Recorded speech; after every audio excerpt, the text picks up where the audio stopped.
Mantap. Bismillahirrahmanirrahim. Assalamualaikum warahmatullahi wabarakatuh. Selamat datang lagi di video ini, di channel ini. Dan kali ini kita akan membahas tentang kamera analog Pentax P30T.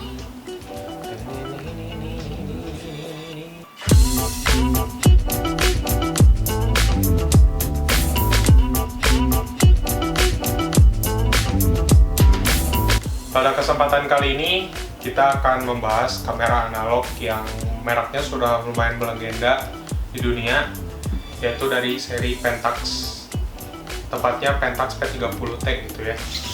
Nah, si Pentax ini pada masanya Pentax ini tuh mempunyai beberapa seri di klasemen SLR-nya atau single lens reflector, tepatnya di seri K mount atau yang kompatibel lah sama si lensanya gitu, sama lensa yang terpisah gitu, atau lensa tambahan, atau lensa yang bisa diganti ke diameter yang kalian inginkan gitu. Seri K mount ini terdiri dari K series, M series, ada L series, ada P series, lalu ada Z atau PZ series, lalu ada MZ atau ZX series, dan kebetulan yang saya punya ini adalah seri P, tepatnya Pentax P30T gitu. Pentax yang saya punya ini adalah Pentax seri P terakhir yang mereka keluarkan gitu, tepatnya di tahun 1990 sampai 1997. Selain ada Pentax yang P30T ini, Pentax juga punya beberapa series tuh di kelas P-nya itu atau P series-nya itu. Yang pertama ada P3 atau P30 pada tahun 1985 sampai 1988 gitu keluarnya. Terus ada seri P5 yang dikeluarkan pada tahun 1986 sampai 1989. Lalu ada P3N dan P30N di tahun 1988 sampai 1990. Dan yang terakhir, P30T ini dikeluarkan pada tahun 1990 sampai 1997. Oke, kebetulan di sini saya punya buku manualnya ya, kebetulan nyolong di Google. Jadi daripada salah penyebutan atau salah informasi, mending kita tanya ke pakarnya aja, karena ini adalah kamera analog, dimana sekarang beredarnya itu kan dimana-mana tuh kamera-kamera digital gitu. For your information, Pentax P30T ini adalah kamera analog 35 mm, dimana filmnya itu yang kayak gini. Ini kebetulan yang saya punya ini Kodak Color Plus 36XP, terus ISO-nya 200. Warnanya sih lebih ke warm ya, lebih warm, jadi lebih kuning gitu warnanya. Ya ciri khas Kodak lah. Kalau misalnya nyari yang agak hijau-hijau gitu, tuh bisa pakai yang Fuji Color. Ya bebas lah, cuma gimana kalian ya. Jadi kita bahas dari fisiknya dulu aja ya. Kebetulan ini ada dua, kita pakai yang ini aja loh. Ini ding. Kebetulan ini lensanya udah diganti, nanti kita bahas juga. Oke, dari bentuk ini sebenarnya plastik banget ya. Ya karena kan rata-rata kamera analog tuh yang jadul ya, biasanya bahannya tuh dari metal gitu atau dari besi lah gitu. Oke, kita bahas dari lensanya dulu lah. Yang kita dapat sih, kalau misalnya yang saya punya nih, ini tuh SMC Pentax A f4 sampai bukannya tuh f22. Tapi di sininya tuh 1:4 sampai 5,6. Range-nya 35 sampai 80 mm. Ini bukannya tuh bukan kayak kamera-kamera digital gitu, asal mampet aja gitu, asal ketutup aja. Diameter lensanya tuh 49 mm. Kebetulan ini udah dipakein UV filter, ukurannya 49 mm. Dan uniknya dari kamera ini karena analog ya, jadi manual. Kamera ini manual, walaupun tampilannya tuh kayak bentuk lensa kit kayak bawaan dari Canon DSLR ya sekarang lah gitu, atau Nikon gitu, Nikkor. Pokoknya kayak bentuk-bentuknya tuh kayak lensa-lensa digital pada zaman ini gitu. Dimana ini kan pada tahun 1990 gitu kan udah memikirkan desain sebegitu rupanya sampai bentuknya tuh mungkin mempertahankannya sampai sekarang mungkin ya, sampai bentuk-bentuk yang sekarang mungkin menirukan dari sini mungkin nih, nggak tahu juga. Cara mengganti atau memutar aperture-nya tuh ada di paling bawah ini atau paling belakang. Saya diputar doang. Terus uniknya dari lensa ini di tahun segitu 1990 sampai 1997 ini udah ada autonya cuy, aperture-nya auto. Karena ya mungkin tahun terakhir juga ya, jadi Pentax mungkin memaksimalkan model atau fitur pada zamannya gitu. Yang istimewa sih di sini cuma bisa auto doang si aperture-nya. Kita lanjut ke bodinya. Nah, si bodinya ini ya plastik semua sih. Cuman ini agak berbobot, nggak seringan kayak kamera-kamera pocket gitu ya. Ini ringan, ini berat banget, nggak banget juga sih. Dia berbobot lah gitu. Feel-nya feel bawa kamera digital. Mungkin kalian punya kamera DSLR, ya kurang lebih beratnya sama lah. Kita lihat di buku manualnya aja ya, takut salah gitu. Kita ke bagian depannya dulu aja. Di sini ada grip yang nggak terlalu gede kayak DSLR mungkin ya, pada zaman sekarang gitu. Nggak terlalu besar. Ya kalau misalnya kalian bawa-bawa sih kurang handy sih. Nggak kayak kamera-kamera zaman sekarang. Cuman kalau misalnya dibandingin sama kamera misalnya Canon FTB itu mungkin karena itu tuh nggak ada gripnya gitu, nggak ada gripnya sama sekali. Dimana kalian kalau misalnya pakai tuh mau nggak mau harus pakai strap gitu kalau misalnya nggak mau jatuh, karena kurang handy banget. Karena biasanya kan kalau misalnya di kamera DSLR tuh si gripnya itu tuh dalamnya kan baterai kan, tapi ini enggak, dalamnya itu buat roll kamera. Di gripnya ini ada tulisan P30, lalu di depan ini ada lampu kayak indikator gitu buat timer. Terus di sini tuh ada preview lever,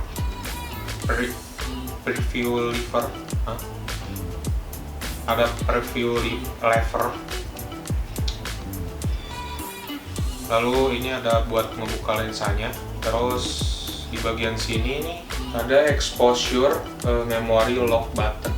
Nih di sini nih tulisannya ML. Di bawahnya nih ada cable release socket.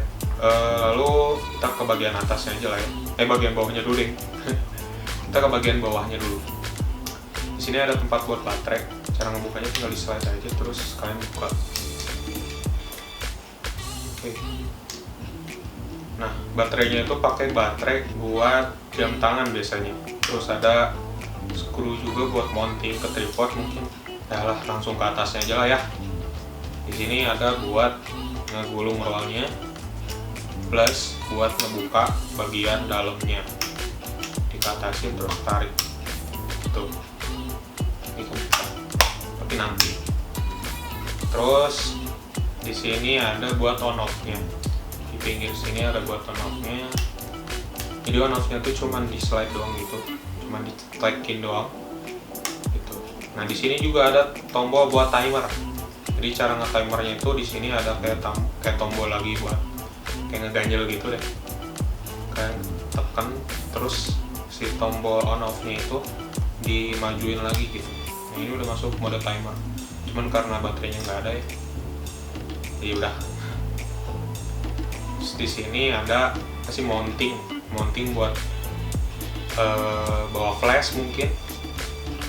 Atau nggak mungkin sih, nggak bisa ngevlog dulu ya, buat lighting sih biasanya. Terus di sini nih, ini lumayan mantap. Di bagian sini tuh ada shutter speednya. Shutter speednya ini yang mulai dari 1000 sampai 1. Nah, yang istimewanya ini udah ada autonya juga gitu, sama kayak lensanya. Sebenarnya kalau misalnya kalian mungkin beli gitu ya, kalau misalnya dilihat di luar negeri, saya pernah lihat nama channel YouTube itu, pokoknya dia punya juga Pentax P30T, cuman lensa bawaannya tuh lensa analog, jadi nggak kayak gini, jadi literally kayak lensa analog aja gitu. Terus di sini ada tulisan P30T di atasnya. Terus di sini nih, ini adalah tombol atau alat yang tidak ada di kamera digital zaman sekarang gitu. Nah, jadi ini di sini tuh ada buat ngokang. Bahasa Jermannya sih ngokang ya. Cuman di manual book tuh disebutnya adalah film wine lever gitu. Ini kebetulan yang ini nggak bisa karena belum pernah diisi sama roll filmnya. Kita demonstrasinya di sini. Jadi ini tuh tinggal di ini terus ditarik ke dorong sampai mentok terus lepas. Terus kalian bisa shutter. Nah, itu. Kebetulan ini kosong juga sih. Karena filmnya satu-satunya ini. Kayaknya nggak bakal dipakai dulu.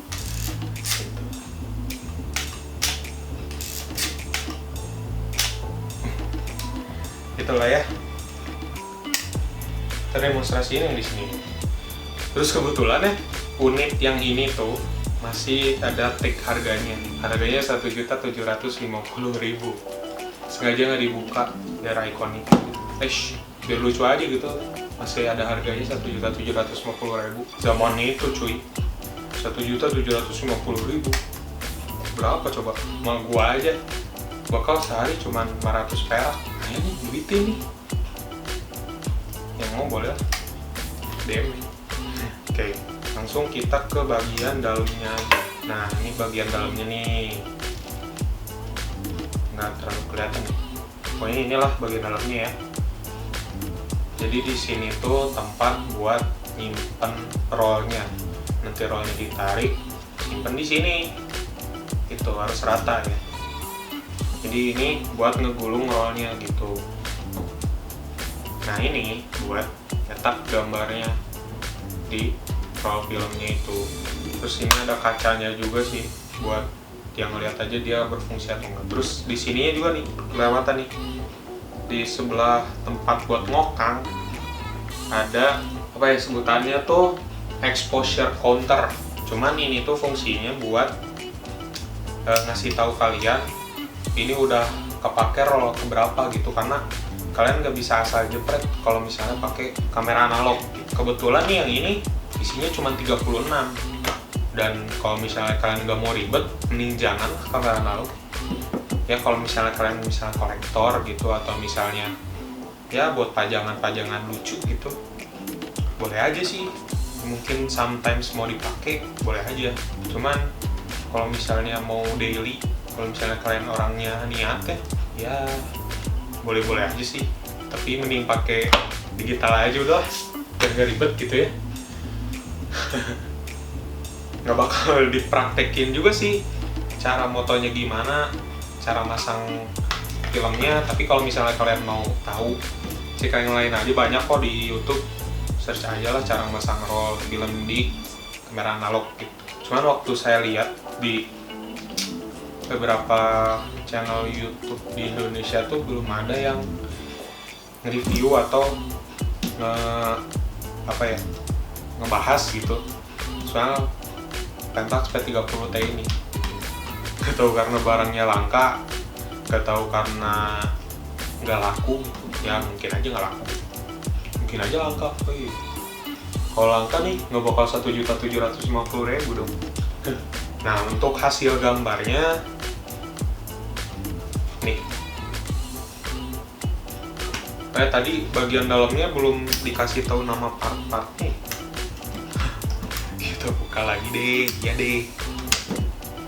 Jadi ini tuh di manual book tuh namanya buat muterin roll ini namanya film rewind crank. Terus ini ada viewfinder. Terus di bagian sini tuh buat nyimpen filmnya atau biasa disebut juga dengan film chamber. Film chambernya tuh di sini. Namanya tuh yang bagian sini nih, yang biasanya buat nyetak si bisa dibilang bibit gitu. Ya nyetak gambarnya lah bisa dibilang. Namanya itu adalah shutter curtain. Curtain, shutter curtain mungkin dibacanya. Terus di bagian sini tuh ini buat ngokangnya tadi. Buat ngokangnya tadi namanya film Take Up Spool. Terus ini di sini mah namanya cuma back cover doang sih. Ini back covernya doang. Cuman kalau dipegang tuh ini ada pegasnya gitu. Karena buat apa ya? Buat menahan si film agar nanti kalau misalnya seandainya digulung tuh nggak akan ngegembung gitu loh. Jadi tetap rata di sini gitu. Waktu digulung tetap rata, nggak bakal gitu ngecembung gitu. Terus ini ada kacanya juga tadi ya, namanya Film Information Window. Bagus juga nama lu. Jadi gue baru tahu nih apa. Jadi di sini tuh ada kayak tombol gitu yang berfungsi jikalau si kamera ini sudah diisi dengan ini si filmnya tadi. Di sini ada tombol tulisannya tuh R. Ternyata ini adalah tombol film rewind button. Mungkin nih, karena gue belum nyoba nih. Si rewind button ini tuh kalau misalnya kalian mau ngegulung secara otomatis mungkin tinggal pencet ini boy. Tek. Seret. Bagus cuy. Ini diisi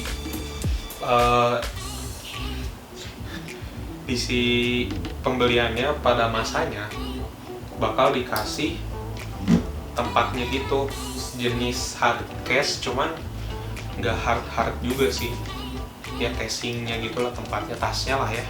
Terus dapat si strapnya juga, cuman gue nggak punya. Adanya strapnya ini, tulisannya Pentax juga nih. Ini sih so far ya, kalau misalnya dibawa-bawa lumayan berat sih. Apalagi ini nih, ini kebetulan udah diganti lensanya. Kita bahas lensa yang ini aja ya. Karena tadi udah dibahas si lensa bawaan yang gue dapet nih. Ini dua tuh dapat lensa bawaannya juga sama kayak gitu. Ini kalau misalnya penasaran nih, kalau misalnya di shutter tuh kayak gimana.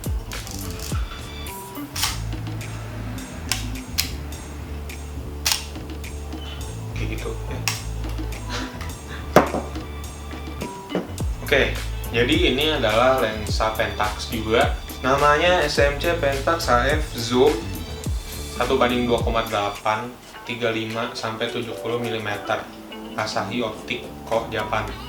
Gitu ya. Jadi kenapa gue pakai lensa ini walaupun ini sangat berat dan sangat ribet ya pakainya. Ini tuh lensa sebulky ini, segendut ini. Bahkan ada kembennya di sini ya, ada jenongnya gitu. Nanti kita bahas apa fungsinya. Jadi, nah itu dia kenapa gue pakai lensa ini. Si lensa ini tuh lumayan ikonik lah ya, lumayan ikonik karena cara nge-zoom in dan zoom outnya itu ditarik gitu, ditarik. Jadi ini di 35-nya nih. Terus nah ini di 70 mm-nya nih. Walaupun nggak 70 banget. Ini masuknya di 60. Walaupun ini tulisannya tuh sampai 70 mm gitu. Cuman kalau misalnya kita tekan lagi tuh nggak bisa. Nah, ini tuh kenapa gue pakai juga karena ini bukannya gede 2,8. Jadi ya kalau misalnya kalian pengen hasil yang rada-rada bokeh lah ya, boleh pakai ini gitu. Bisa lah gitu pakai ini. Karena ini bukannya 2,8. Ini nih apa nih? Jadi ini tuh adalah autofocus. Jadi kenapa sebesar ini, segede gaban ini? Jadi pada zamannya lensa ini tuh adalah lensa yang lumayan ikonik karena ini lensa yang bisa autofocus walaupun motornya tuh di luar dan diisi baterai gitu. Yang pasti juga nggak secepat autofocus kamera-kamera sekarang gitu kan. Nah, cara ngebuka buat baterainya tuh ada di sini. Ini tinggal diputar aja. Cuman gue nggak isi baterainya karena males juga pakai autofocus. Kesan klasiknya tuh mengurang gitu. Jadi gue pakai karena ini 2,8 aja gitu. Walaupun ini berat banget. Nggak banget juga sih. Ya berat lah. Ini kayak 800 gram lah, kecil lah 800 gram, sekilo kan? Enggak deh, ya sekitar lah pokoknya. Jadi pada zamannya itu lumayan ikonik banget karena bisa autofocus walaupun ya segede gaban, lensanya gede dan jenong. Diameter si lensanya tuh ini berapa ya? 60. Main gede karena ini bukannya 2,8 juga sih, jadi lensanya bakal sedikit lebih besar dari lensa bawaannya, dimana si bawaannya ini cuman f4 gitu, sedangkan ini f2,8. Ya mungkin salah satu kekurangannya juga dari si lensa ini kalau misalnya kalian mau ngefokusin tuh berisik ya. Sedangkan kalau yang ini tuh smooth wae, nggak ada suaranya. Mau ngezoom juga tinggal putar, mau ngefokusin juga tinggal putar. Ini sangat ribet sekali pakai lensa ini. Belum ini nggak ada auto di si aperture-nya juga. Jadi kalau misalnya kalian lagi di tempat yang terang gitu, kalian harus kulik-kulik dulu. Kalau biasanya sih saya pakai aplikasi gitu sih buat nentuin kalau misalnya kalian pakai kamera analog, ini batasnya di f berapa, shutter speed berapa, ISO berapa. Kalau biasanya tuh saya lihat di beberapa kamera lain tuh biasanya di si kameranya juga udah ada ISO-nya gitu. Biasanya si shutter speed-nya itu ditarik ke atas terus diputar itu buat ngatur ISO-nya. Cuman di sini nggak ada. Mungkin ini hanya memanfaatkan ini aja si filmnya aja gitu. Jadi konsepnya sama kayak kamera pocket, cuman sedikit lebih profesional, dimana kalian bisa ngokang, kalian bisa ganti lensa, kalian bisa ngatur fokus, kalian bisa ngatur zoom, kalian bisa pakai timer ya. Di kamera pocket juga biasanya ada timernya sih. Kayak gitu sih, mungkin segitu saja ya yang bisa saya jelaskan. Kurang lebihnya mohon dimaafkan. Sekian yang bisa saya sampaikan. Jangan lupa makan dan sampai jumpa lagi di video selanjutnya.